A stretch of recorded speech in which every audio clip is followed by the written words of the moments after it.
Está el doctor Ugarte para doctor preguntarle Ugarte. cómo se ve el escenario con estas condiciones meteorológicas. Sí, Doctor. Hola, mala cosa, doctor. Sí, pues, estamos medio complicaditos. Ayer las autoridades informando cómo han ido aumentando el número de camas, tanto públicas como privadas, y están haciendo esfuerzos que es muy valioso. En estos momentos ya se está coordinando todo lo que son las camas pediátricas adultas y privadas. Tanto en el sistema pediátrico como infantil ya han puesto encargados especiales para pediatría y para camas de adultos. Ya, o sea, se está trabajando, se echó a andar la máquina con mayor intensidad. Exactamente, pero aún hacen falta más camas, porque ¿qué es lo que uno debería esperar en las próximas semanas? Disminución de los casos, mantención o aumento. Desgraciadamente, la situación en las próximas semanas todavía debería ir un poco en aumento. Y este escenario de heladas, contaminación, y lo que decíamos, esto genera heladas fuera de las casas, entonces la gente se guarda más. Hay mayor hacinamiento, hay mayor contaminación intradomiciliaria. O sea, mayor lo que estamos humedad. viendo no ayuda en nada, digamos, desde el punto de vista meteorológico no nos está ayudando mucho. No, y ahora al fin está golpeando las bajas temperaturas que va a favorecer aún mayor facilidad de contagio. Gente más hacinada y por lo tanto, importante ventilar las salas de clase durante los recreos, por ejemplo, uso de mascarilla en los colegios, lavado de manos. Y aquellos que no se han vacunado contra la influenza todavía pueden hacerlo, que tenemos vacuna contra la influenza. Ahora, esto ha generado un debate a nivel nacional instaladísimo, preocupación, alarma diría yo, más que preocupación. Ya estamos en un estado de alarma generalizado. Ha reaccionado el Congreso, ha reaccionado hasta el propio presidente Piñera, se mandó un tuit ayer poniendo a disposición sus especialistas y también, por supuesto, otras figuras y el mundo científico en general, Francisco, ¿no? Sí, en esa misma línea, mira, revisemos un titular que ha llamado poderosamente la atención y ha generado muchísimas reacciones a nivel político, y es que el ex ministro Jaime Mañalich, esta es su postura: fallecerán 120 niños, dice el ex ministro, por virus sincicial si las cosas se siguen manejando así. Una declaración que, insisto, repercutió a todo nivel. Se activó el Congreso con citaciones a la ministra, al subsecretario, y la propia ministra salió a responderle a Mañalich. Pero antes de esa respuesta, doctor, ¿cómo ve la declaración de su colega? Bueno, las proyecciones que hace el ministro en un escenario de incremento de casos, prolongación del periodo y la verdad es que hay diferentes proyecciones. Hay proyecciones con números más bajos. Históricamente el número de muertes por virus sincicial es más bajo. ¿Pero es una proyección que les parece a ustedes destemplada? ¿Podría darse? ¿O ese sería el peor de los escenarios?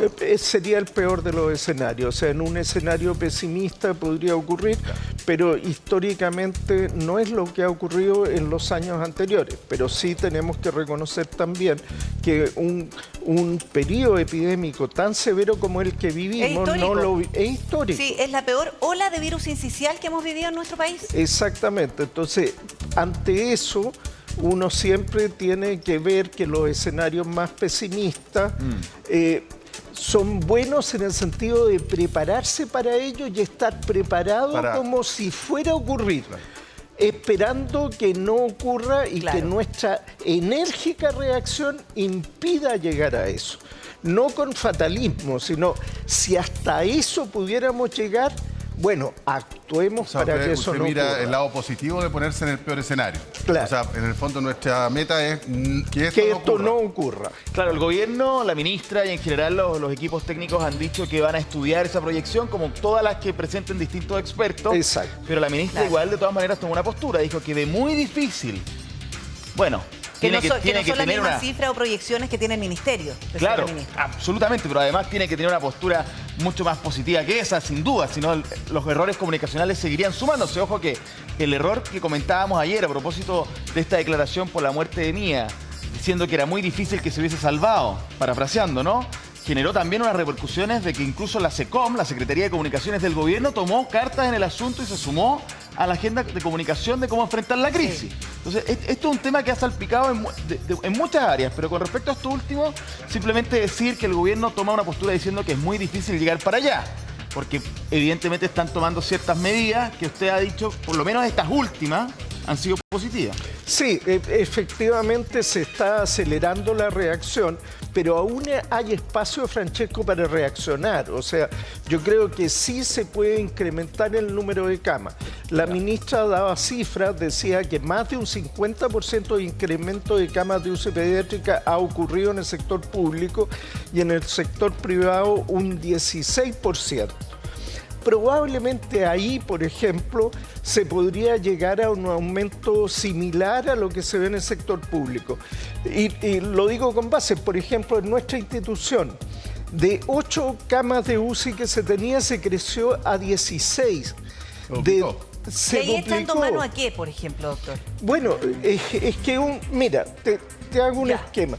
Si tú tienes camas de UCI acá, supongamos que acá tienes 8 y tienes 16 de intermedio. ¿Ya? ¿Qué se hace? Estas 16, o al menos parte de estas, las transformas en UCI. Ya. El personal que trabaja acá, las enfermeras, ya tienen cierto grado de entrenamiento, son parte de un equipo. Hay una base importante. Entonces tú ya generas acá una unidad más grande. Con las camas que te quedan acá y las camas básicas, las transformas en intermedio. O sea, en el fondo lo que usted está explicando acá es que entre las básicas, intermedias y UCI hay una especie de cadena, flexibilidad de movimiento. Es decir, puedo transformar intermedia en UCI y puedo transformar básicas en intermedia y viceversa. Exacto. Y si lo vemos esto acá, o lo borramos, en el fondo, imagina el modelo de la siguiente manera, como una pirámide, donde en la parte superior tienes UCI, al medio intermedio, después tienes la cama de hospitalización, llamémosla básica, y después tienes todo el sistema de atención de urgencia. Solo una pregunta pensando en la dificultad más que en la técnica. Luis Castillo, que estuvo a cargo en la pandemia del tema camas después de un tiempo, dice que que hay capacidades de la transformación de camas, como dice usted, pero que es mucho más complejo el equipo que se necesita pensando en niños de 6 meses o menos, que ahí se hace más difícil porque la especialidad es distinta o el equipo humano. Entonces, que tenemos grandes capacidades de crecer, sí, pero que en esa parte es más complicado. Toda la razón, pero para los grandes problemas se requieren grandes liderazgos y hay que encontrar soluciones. Fíjate que, por ejemplo, con este modelo, ¿cuánto crecimos en nuestra institución? 13%, 16%, 50%. Y con posibilidades de crecer más. Claro. Todavía. ¿Tú sabes cuánto hemos crecido el día de hoy? 119%. Pero eso en el último tiempo, doctor. Más del doble. Ahora, para enfrentar esta emergencia. Ahora, cuando usted dice ahora, con todo lo que ha ocurrido esta semana. No, nosotros no esperamos a que ocurra esto. O sea, esto se ha venido haciendo desde que comienza la campaña de invierno, crecer. ¿Pero ustedes eso se lo pidieron desde el ministerio o fue iniciativa de ustedes? Bueno, siempre hay diálogos con las autoridades, pero obviamente hay un liderazgo interno en la clínica muy proactivo al servicio de la gente. Lo pregunto porque ha habido, y Francesco puede dar fe de esto, ha habido ciertas, no sé si sutil ya a esta altura, pero apuntando un poquito a que el mundo privado no ha estado a la altura de la reconversión versus el mundo público, ¿no? O sea, eso por una parte, y por la otra, de si el Ministerio de Salud y redes asistenciales han tenido la capacidad, y esto lo conversamos con el doctor el otro día, la capacidad de presionar en el buen sentido de la palabra para que esa reconversión en el mundo privado exista. Porque esto es una ida y vuelta de todos los años. Claro. Pero la reconversión en el mundo privado se está haciendo. Se está haciendo. Ejemplo de eso es lo que ocurre, por ejemplo, en la institución del doctor. Sin duda que sí. La pregunta es si se está haciendo porque siempre se hace y se tiene que hacer, o porque el gobierno fue también, se anticipó y presionó, insisto, en el buen sentido para que esto funcionara. Y ahí tenemos dudas y varias definiciones críticas. Pero mira, veamos lo siguiente. Tenemos una gráfica que queremos presentarle a ustedes que tiene que ver justamente con el concepto de crecimiento. Vamos a mover un poquito por acá. Camas pediátricas, sector público, tenemos camas UCI base 186, habilitadas 296, un crecimiento del 59%. Y en las camas UTI base, ahí el doctor nos puede explicar mejor la diferencia, hay un crecimiento de 46%. 47,6%. Y según los expertos, esto no, a esta altura, pensando en cuando partieron los números complejos, doctor, debería llevar por lo menos cercano al doble de estos números, entiendo. Entonces, en lo público y lo privado, doctor, ¿qué diferencia tenemos? Bueno, ahí de partida yo creo que uno tiene que hacer dos extremos que hay que eliminar de la ecuación. Uno, un pensamiento ideológico que esto va a funcionar solo en la medida que se trabaja con el sector público y el sector privado no debería estar. Eso es incorrecto. Todas las camas sirven, las necesitamos todas. Eliminemos la ideología. Chao. Segundo elemento, que los privados funcionen solo pensando en el resultado operacional y no piensen en el bienestar sanitario del país. Error. Hay que estar al servicio del país, punto. En las buenas y en las malas. Si estás en las malas, también te va a tocar estar en las buenas. Sí. Entonces, el sistema privado tiene que ser generoso, tiene que estar con la mentalidad, aunque incluso los resultados operacionales pierda plata. Invertir en camas, en ventiladores para usarlo por 3 meses y después tenerlos desocupados no es un buen negocio. No importa. Hay que estar a servicio de la gente. Tarde o temprano eso es bueno. Si eliminamos esos dos factores de la ecuación, hay claramente posibilidades de crecer.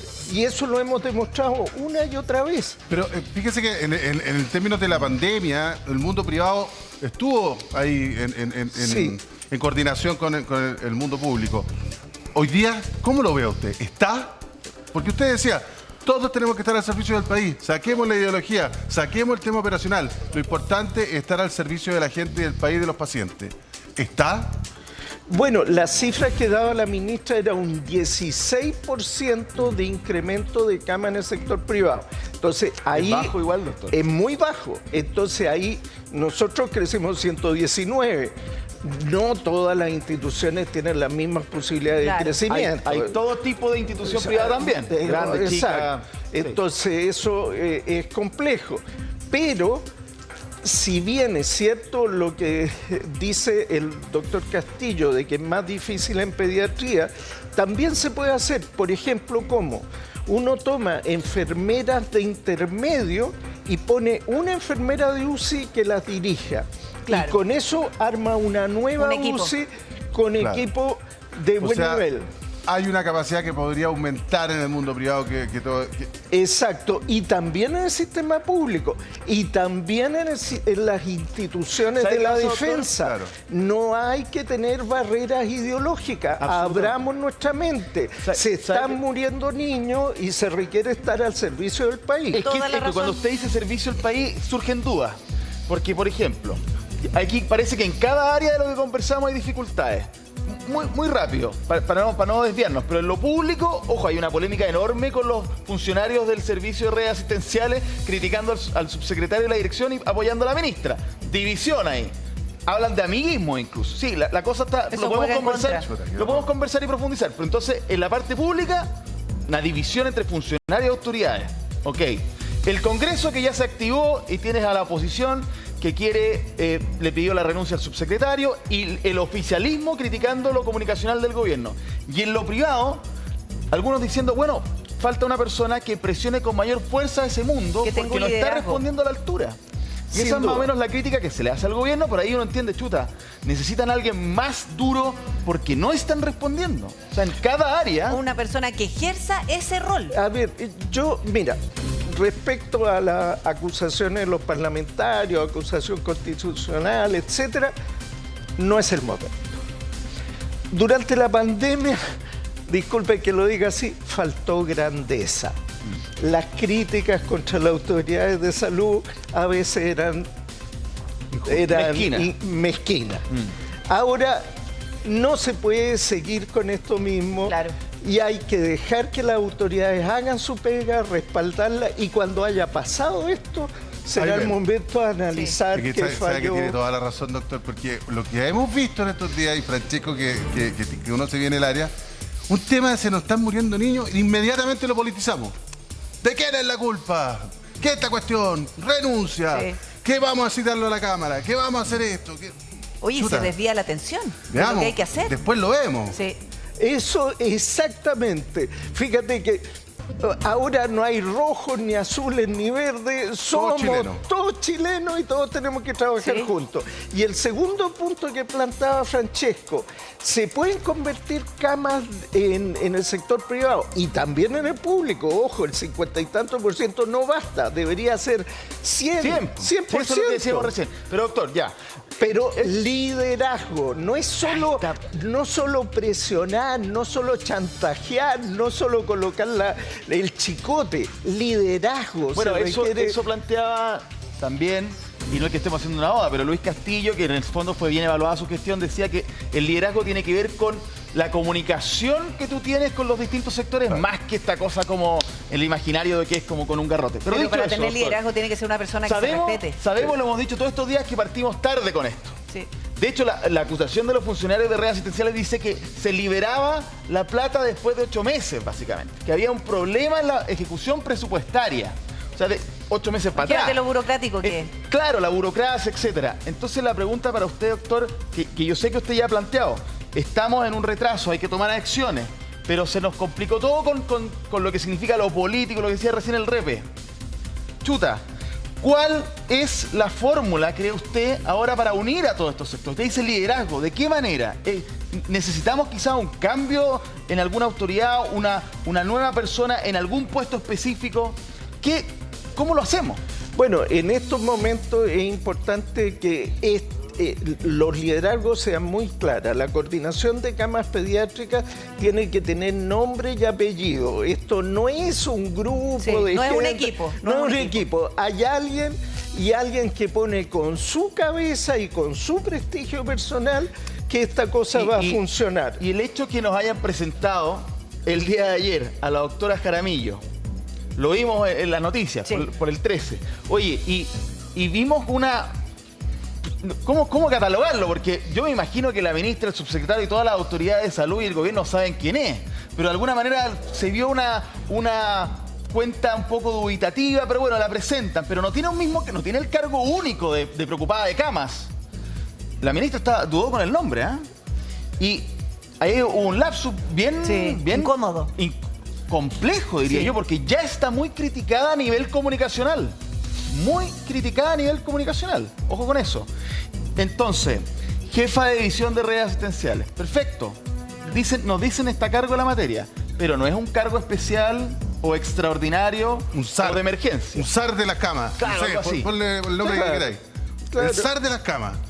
Básicamente hay que tener un liderazgo que, como bien lo plantea Repe, tiene que ser un verdadero zar de las camas o una verdadera zar de las camas. Claro. Entonces, que servicio por servicio vaya diciendo cuántas camas agregaste. Ninguna. A ver, pero ¿cómo podríamos hacerlo? Y visitar al lugar y revisar. Es que necesito más camas. ¿Cuánto podríamos demorarnos en generarla? ¿Cómo lo hacemos? Y la experiencia exitosa, aquellos servicios que han podido generar 50% más, 60%, 119% más. Bueno, ¿qué hicieron de bien que se pudiera copiar en Pero esta persona otra que nos parte? presentan, insisto, que nos la presentan a media, porque la presentación debería haber sido con bombo y platillos para dar tranquilidad y confianza. Y para que la conozcamos todos. Todo. Y la venimos a conocer recién ahora. Pero bueno, si es ella tiene un cargo importante, necesario, pero no es un cargo, como decíamos recién, específico de las camas, sino más bien de toda un área que tiene relación con el tema cama también. ¿Debiera haber un cambio ahí, cree usted, doctor? Pensando en la emergencia. No digo renuncias ni otros nombres, digo coordinación de cargo también. En la forma de gestión tiene que haber un enfoque orientado a la práctica. O sea, en estos momentos hay que multiplicar las camas. ¿Quién está a cargo de esa tarea? ¿Cuánto tiempo tiene? Esto no ha ocurrido solo en la pandemia. Recordemos que ha habido muchos momentos. Un momento, ¿se acuerdan del presidente Lagos cuando una joven ministra de Salud le dijo: usted tiene tanto tiempo para solucionarme el problema de la lista de espera? Claro. ¿Se acuerdan? A Michelle Bachelet. A Michelle Bachelet le puso un plazo. Necesitamos ese tipo de acciones ahora. ¿Cuántos días ¿Sabes lo que tenemos? pasa? Es que disculpa, Francesco, solamente para agregar, a propósito de la idea del SAR, también la propia presidenta Michelle Bachelet y otros también presidentes y líderes generaron, por ejemplo, en casos de emergencia, que estamos en una emergencia, porque andamos con cosas, en casos de emergencia los famosos delegados. ¿Se acuerdan, no? Sí, Chaitén, sí, delegada presidencial para Chaitén. Es decir, una persona para con nombre y Araucanía. apellido, con liderazgo Para reconocido, esa crisis. con la autoridad investida, es decir, ungido por el presidente, que iba a la zona y tomaba todas las decisiones de todo tipo. En materia de los recursos sanitarios, recursos alimenticios, recursos de transporte, recursos educacionales, todo lo coordinaba a través de ella y que era esa persona que no me acuerdo si era Paula Narváez, puede haber sido Paula Narváez. Ella fue en un caso. En un caso. Y efectivamente De se volcán. agilizan los procesos, se elimina burocracia y hay una mayor coordinación y un liderazgo claro. ¿Tenemos un problema con esto? Ya, La delegada. pero Repe, a mí me gusta la fórmula, pero ¿le gustará a la ministra? ¿Le gustará al subsecretario? Porque ahí y le gustará al presidente, porque hace primero que nada que el presidente entre en la situación. Uno espera que esté, obviamente está detrás de los ministros, pero está dejando que la ministra y el ministerio se encargue. Yo no lo veo muy metido. Bueno, pero, por atrás digo Lo he yo, visto muy me imagino. Yo creo que hay una decisión comunicacional En todavía. primera línea no. Está esperando ahí, pero esas decisiones le quitan poder a otros. Yo creo que ahí está el juego. Y esto hace que desde el mundo político, como tú decías, pucha, qué lata, ya empezaron, bueno, empezaron y con fuerza. Mira lo que están solicitando. A ver. Esto es un grupo de parlamentarios que dice, aquí hay que hacer algo distinto. Un grupo de parlamentarios piden al gobierno decretar estado de catástrofe por brotes de enfermedades respiratorias para liberar recursos, Claro. para supuestamente mover autoridades, quizás hacer un cambio como dice el Repe. ¿Es o no una buena idea, doctor Ugarte? Probablemente no aporte mucho, siendo práctico. Hay ya un estado de alerta sanitaria. Pero la liberación más rápida de recursos después de todo lo burocrático que nos habla Francesco. No, es que con estado de alerta sanitaria ya se puede disponer de esos Ya. recursos y se puede hacer. Ahora, ojo, ¿qué diría yo? Como país, yo sé que es una locura que van a tirar piedra, pero tenemos que pensar menos partisanamente, menos políticamente, y hay temas que tenemos que abordar técnicamente. Entonces, tema de salud, da lo mismo que sean técnicos de derecha, sean técnicos de izquierda, lo que necesitamos es que sean buenos técnicos, punto. Sí. Y tenemos que trabajar todos unidos para solucionar esto rápido. Y acá lo que se requiere, necesitamos multiplicar camas, necesitamos comunicar mensajes de prevención, de que la población tome ciertas medidas y colabore, y que la percepción del riesgo sea claramente Hay un transmitida. tema, y Francesco nos tiene otro tema que es súper relevante, pero hay otro tema. El director del hospital de Quilpué dijo un tema también que es súper cierto, y ahí hablamos, siempre nos centramos en las camas, la coordinación, que es súper importante y ya sabemos que es relevante. Pero una de las cosas que dijo el director del hospital de Quilpué a propósito de la guaguita que ayer dábamos y conocíamos que murió lamentablemente también de 2 meses, es que ya, puedo tener la cama y la puedo tener no tan lejos, pero el paciente tiene que estar en condiciones de soportar ese traslado. Claro, Entonces se tiene muchas que veces, estabilizar. claro, no es que no la hayan querido trasladar también a la guaguita, sino que muchas veces no está en condiciones de ser trasladada. De hecho, no sé, eso es lo que dijo él. Yo no estoy haciendo yo el diagnóstico, tampoco conozco el caso clínico, pero que incluso la mamá dijo que cuando ya estaban preparando el traslado, hizo paro nuevamente. Sí. ¿Es tan así, doctor?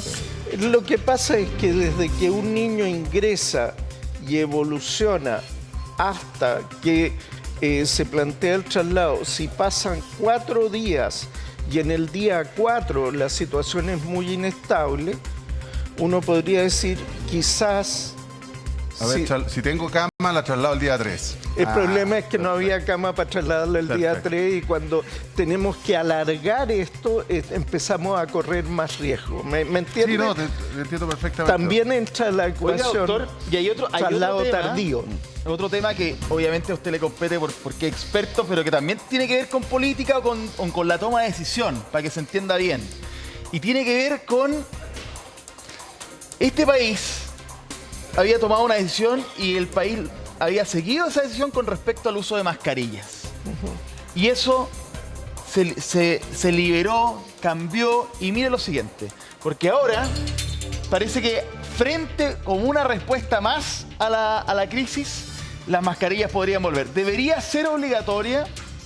versus reponerla es inmoral. Ese es el dilema que estamos teniendo ahora con respecto a la mascarilla. Alza de contagios, reabre debate por el uso. El tema es que la ministra, claro, y acá tenemos una serie de mascarillas nuevamente en nuestro estudio, y no es que estemos contando que la historia se repite, pero ojo, la ministra está recomendando con mucha fuerza. En eso ha sido bien evaluada comunicacionalmente. Pero una cosa es recomendar y otra decir que sea obligatoria. Exacto. Doctor, ¿qué es lo que piensa usted respecto de la mascarilla? Yo creo que la mascarilla y el lavado de manos. Pero debería ser la mascarilla, que es más visual, porque no vamos a ver si las personas se lavan las manos. Sí. ¿Debería ser obligatoria con lo que estamos viviendo? Yo creo que a nivel escolar debería hacerse obligatoria, porque en Chile, cuando nos dicen que algo es voluntario, el grado de cumplimiento es más o menos. Pero si se dice claramente, mientras dure esta emergencia, va a ser exigencia en los colegios uso de mascarilla, al otro día todo el mundo va a estar ¿Por qué cumpliendo. cree usted que no se atreve la autoridad a decir que sea obligatoria la mascarilla con lo que estamos viendo y la muerte de niños? Lo que pasa es que una gran victoria que logra Chile, una sensación de desahogo, un gran triunfo, fue el momento en que se dice ya nos sacamos la mascarilla. Entonces eso fue percibido como un hito, como una conquista. ¿Te das cuenta?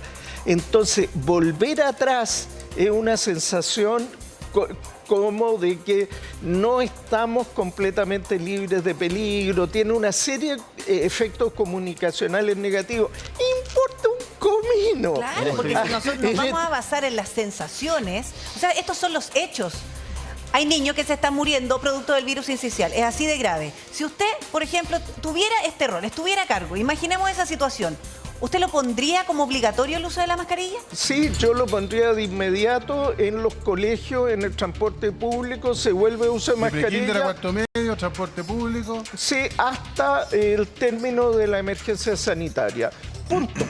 Y lavado de manos, y ventilar en los recreos, plan del Ministerio de Educación para todos los establecimientos. Ya está. Es muy fácil aplicarlo. Todos los colegios tienen los protocolos guardados en un cajón.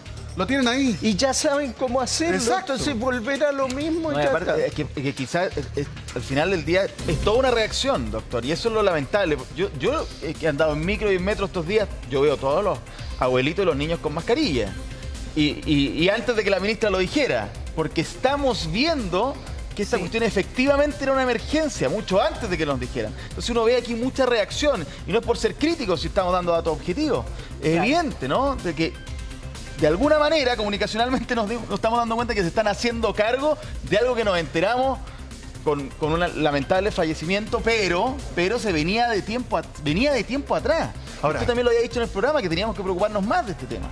Ahora, es súper importante una cuestión, que lo decía el doctor. Cuando nosotros nos dicen, les recomendamos el uso de mascarilla, la verdad es que es cierto. A uno lo tienen que obligar para ponerse la mascarilla. Y eso es lamentable. Entonces también el llamado a través del doctor, que usted lo conoce, lo quiere y lo respeta y lo escucha. El llamado es, si no lo va a obligar la autoridad, hágalo igual. Señora directora, señor director del colegio, papá, mamá, tío, abuelito, la persona que está a cargo de esos niños, mándenlo con alcohol gel, mándenlo con mascarilla y que la use. Hagan los protocolos en el colegio, están los protocolos, usted ya los hizo el protocolo.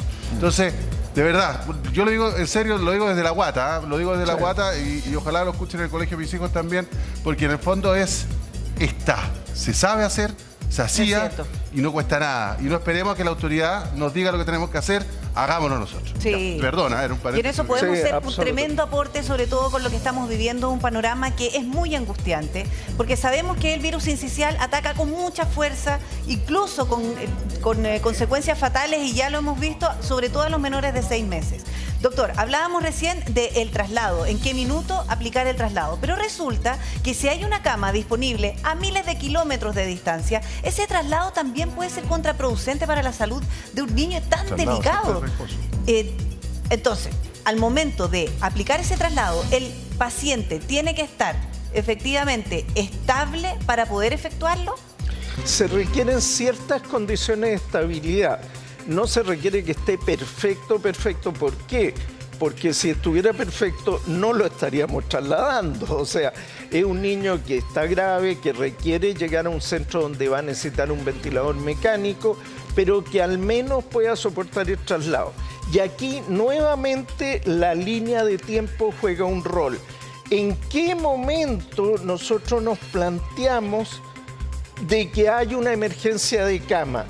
Cuando hay que trasladar a un niño 1.500 kilómetros para que encuentre una cama, en ese momento decimos, parece que hacen falta cama. Es que así parece que fue.